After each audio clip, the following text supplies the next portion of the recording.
선한 마음에서 나오는 선한 말의 열매를 맺으라. 선한 마음에서 나오는 선한 말의 열매를 맺으라 하는 제목으로 말씀 나누겠습니다. 오늘 본문은 바리새인의 비난에 대해서 예수님이 단호한 대처를 하시고 또 책망하는 말씀을 담고 있습니다. 앞에 12장 22절 보시면 예수님은 귀신 들려 눈 멀고 말 못한 사람을 고쳐주십니다. 사람들이 보는 앞에서 분명히 귀신이 쫓겨나가고 즉각 회복되는 기적이 일어났습니다. 그래서 23절 보시면 사람들은 예수님이 메시아의 다윗의 자손 메시아가 아닌가 하게 반응을 합니다. 그런데 24절 바리새인들은 예수님에 대해서 귀신의 왕 바알세불을 힘입어 귀신을 쫓아내는 것이다 라고 비방합니다. 앞서서 이 바리새인들은 이미 예수님을 이단으로 하나님의 사람이 아닌 것으로 정죄하기로 결정했다고 할 수 있죠. 12장 앞부분 보시면 예수님은 바리새인들이 중요하게 여겼던 안식일 규정을 그들이 보기에 지키지도 않고 전통 율법을 따르지도 않는 것으로 보였기 때문입니다. 그래서 귀신을 쫓아내는 이 놀라운 일을 어떻게 행할 수 있겠느냐 이것을 판단해야 하는데 더 강한 귀신의 왕이 주는 힘으로 귀신을 쫓아낼 수 있었다라고 판단을 내린 것입니다. 그러니까 예수님이 귀신의 왕 사탄을 힘입어서 사탄이 들려서 이런 일들을 한다라고 비난하는 것입니다. 이렇게 예수님이 하시는 사역을 사탄의 역사라고 강력하게 비방하니까 이에 대해 예수님도 강도 높은 반박을 하시고 있습니다. 오늘 본문 31절 보시면 사람에 대한 죄와 모독은 사하심, 용서하심을 얻지만 성령을 모독하는 것은 사하심을 받지 못한다라고 말씀하시죠. 32절 말씀도 있는데 같이 읽어보겠습니다. 시작. 또 누구든지 말로 인자를 거역하면 사하심을 얻되 누구든지 말로 성령을 거역하면 이 세상과 오는 세상에서도 사하심을 얻지 못하리라. 예수님을 사람뿐만 아니라 심지어 예수님을 거역하는 것은 용서를 얻을 수 있는데 성령님을 거역하는 죄는 현재와 미래에 용서함 받을 수 없다라고 말씀하십니다.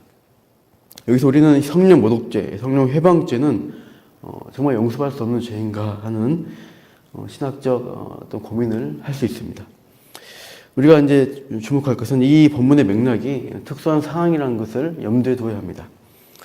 성령님의 일반적 사역인 창조, 또 섭리 등 일반적인 사역 가운데서 성령님의 뜻을 거스르거나 거역하면 다 성령 회방죄다. 그래서 용서할 수 없게 된다라고 쉽게 생각하시면 안 됩니다. 우리가 우리의 죄나 연약함으로 인해서 성령님을 근심하게 하는 경우가 참 많이 있습니다.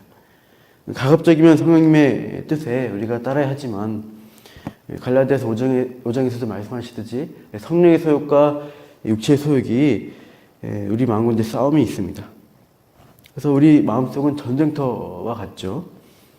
매 순간 이 성령의 소욕에 우리가 또 우리 죄의 소욕이 싸우고 있는데 이길 때도 있지만 질 때도 있는 것이죠.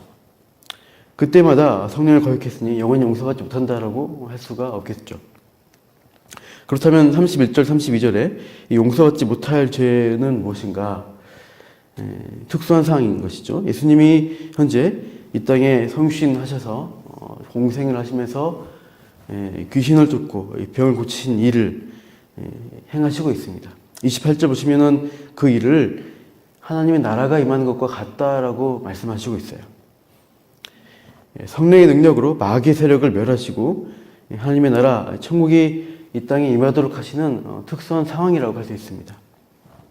그러니까 예수님이 그때 그 당시에 오셔서 초림으로 오셔서 그 어둠의 세상에 하나님의 나라가 빛처럼 임하게 하신 것입니다. 그 증거로 예수님이 사역하는데 마귀의 세력에 쫓겨난 일이 발생하고 있습니다. 이제 구원의 빛이 이 어둠의 땅에 비치는 것입니다. 분명한 하나님의 나라의 일들을 보여주시는 이 성령의 역사, 그 일을 바리새인들은 뭐라고 하느냐? 사탄의 역사다, 사탄의 일하는 것이다 라고 비방한다는 것이죠. 이렇게 성령의 역사를 모독하고 거역하는 이 바리새인들은 용서받지 못할 죄를 짓는 것이다고 예수님은 말씀하고 있어요. 특별히 32절에 인자, 예수님을 말로 고백해도 용서함을 받는데 성령을 고백하면 용서받지 못한다는 이 말씀은 좀 이해하기가 상당히 어렵습니다. 예수님이 성령님보다 수준이 낮거나 열등해서 예수님은 이렇게 함부로 해도 용서받는데 성령님은 감히 고백하면 용서받지 못하냐? 그렇게 볼 수 없습니다. 삼위일체 하나님은 모두 동등하십니다. 동등한 권위를 갖고 계시죠. 또한 36절 보시면 무슨 무익한 말을 하든 심판날에 심문을 받는다라고 예수님이 말씀하십니다. 예수님에 대한 무익한 말, 거역하는 비방과 거역의 말도 포함되어 될 수 있는 것이죠. 이것도 심문받을 죄입니다. 그래서 그것에 대한 경고로 우리가 봐야 합니다. 그러니까 예수님에 대한 거역과 악한 말을 얼마든지 해도 용서받는다. 그렇게 이해하고 예수님에 대해 함부로 말하는 것은 안 된다는 것이죠. 이 문맥을 이야기하기 위해서 당시에 이 바리새인들이 처한 상황, 또 앞으로 이들이 행할 상황을 큰 그림으로 우리가 봐야 합니다. 이 바리새인들이 앞으로 어떻게 행합니까? 예수님의 책망에 듣고 회개해서 예수님을 거역하지 않고 성령님을 해방하지 않는가? 그렇지 않습니다. 큰 그림 보시면 예수님을 특별히 끝까지 해방하고 거역하여 죽이기까지 가는 것이죠. 앞으로 사사건건 예수님이 하신 일마다 예수님을 반대하고 거역합니다. 악하게 대적하다가 그 절정이 예수님을 십자가에 못 박아 죽이는 일이죠. 이렇게 행하는 이 바리새인의 죄에 대해서 완전히 멸하거나 구원의 가능성을 완전히 거두겠다라는 하시지 않습니다. 예수님은 십자가에 달리셔서 그들을 위해서 기도하십니다. 저들이 자신이 하는 일을 모르고 행하는 일입니다. 저들을 용서해 주옵소서라고 그들을 위해서 대제사장, 자기를 죽인 세력들을 위해서 기도하시고 있어요. 그런 의미에서 32절 본문에 자신에 대한 회방한 자들을 용서할 수 있다라는 것은 우리가 그런 언급을 하신 것으로 이해할 수가 있습니다. 예수님의 사역을 거역하는 것에 대해서 마지막까지 열어두시고 돌아오기를 구하고 있는 것이죠. 그러나 예수님이 부활 승천한 이후에 예수님은 보좌 우편을 가시고 또 다른 보혜사인 성령께서 이 땅에 오셔서 오순절 강림하셔서 하나님의 나라 교회라는 구원받은 성도의 공동체로 시작되는 교회가 시작된 일들을 이루십니다. 사람들 마음 가운데 임하셔서 예수님이 이루신 그 구원의 일들을 적용하여서 그들이 회개하고 예수님 믿음으로 구원받은 일들을 행하십니다. 이렇게 하나님 나라가 임하는 일을 성령께서 일하시는데 그것에 대해서 끝까지 지속적으로 거부하고 반대한 자들, 그런 자들은 어떻게 돼요? 이 세상이나 장차 오는 세상에서 용서받지 못하고 영원히 멸망하리라 하는 말씀을 우리가 생각하게 되는 것이죠. 지금 당장이나 예수님 앞에 있는 또 장차 십자가에 달리기까지 예수님의 일을 회방하고 모독해도 용서의 기회가 주어져 있습니다. 그러나 예수님이 이루신 이 구원, 그것을 적용하시는 성령의 일하심, 그 역사에 대해서 지속적으로, 의도적으로 거부하는 자들은 어떻게 돼요? 죄 용서를 받지 못하죠. 구원을 이루지 못합니다. 그래서 용서받지 못할 죄라고 성령 해방한 죄를 예수님이 말씀하시고 있다고 이해할 수 있습니다. 그러니까 당시에 예수님이 처한 상황에 그 바리새인들의 앞으로의 행동에 대해서 예수님은 그렇게 말씀하시고 있어요. 이 성령 모독죄를 짓는 이 바리새인의 정체성에 대해서 예수님은 이렇게 평가하십니다. 33절, 34절 보시면 33절 먼저 보시면 나무도 좋고 열매도 좋다 하든지 나무도 좋지 않고 열매도 좋지 않다 하든지 하라. 그 열매로 나무를 아느니라. 열매로 나무가 좋은 나무인지 좋지 않은 나무인지 알 수 있다는 것이죠. 그러면 이 바리새인들, 내 앞에 있는 너희들의 정체가 뭐냐 했을 때 우리 34절 같이 읽겠습니다. 시작. 독사의 자식들아 너희는 악하니 어떻게 선한 말을 할 수 있느냐. 이는 마음에 가득한 것을 입으로 말함이라. 독사의 자식들아 라고 말씀하십니다. 그들의 마음이 이미 독을 품고 있는 독사와 같다는 것이죠.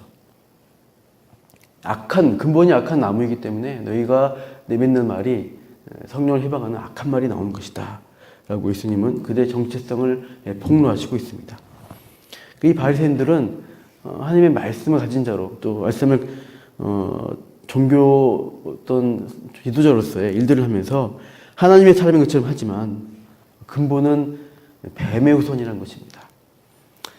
에덴 동산에서 아담과 하와를 유혹했던 그래서 넘어졌던 그 이후에 하나님이 회복의 기회를 주셨고 하나님 예배하는 백성으로 가야 되지만 끝까지 가인의 길을 가서 성을 쌓고 하나님을 대적하고 인간의 힘으로 어떻게든 힘을 가지고 살아가려고 했던 가인의 후손, 뱀의 후손이 되었다는 것입니다. 그래서 그것을 잇는 자들이 지금 눈앞에 있는 바리새인이라고 예수님은 책망하시고 있습니다. 그런 자들이 이제 그 쌓은 악에서 그 마음에 쌓은 악에서 악한 말들, 악한 것들을 내뱉고 있다라고 예수님은 말씀하시고 있어요. 우리가 참 이것을 볼 때 이 죄라는 것은 근본적인 우리 마음속에 근본적인 죄이기 때문에 이 죄의 행동들, 말과 행동들이 나오는 것임을 알 수가 있습니다. 이 바리새인들은 자기의 본성을 대로 그 악한 대로 예수님의 일들을 또 성령의 일을 회방하고 있다는 것입니다. 그러나 그 근본을 어떻게 바꿀 수 있어요? 모든 사람들은 우리 똑같이 뱀의 사탄의 세력이 있던 죄인들입니다.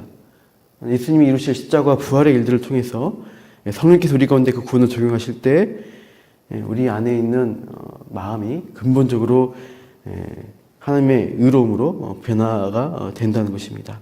그래서 그 하나님의 의롭게 하심으로 인해서 성령의 일하심으로 인해서 우리 마음에서 말씀을 묵상하고 기도하고 하나님과 동행하는 삶을 살 때 우리가 그 하나님의 기뻐하신 선한 일들을 말들을 할 수가 있는 그런 하나님의 백성으로 사는 것이죠.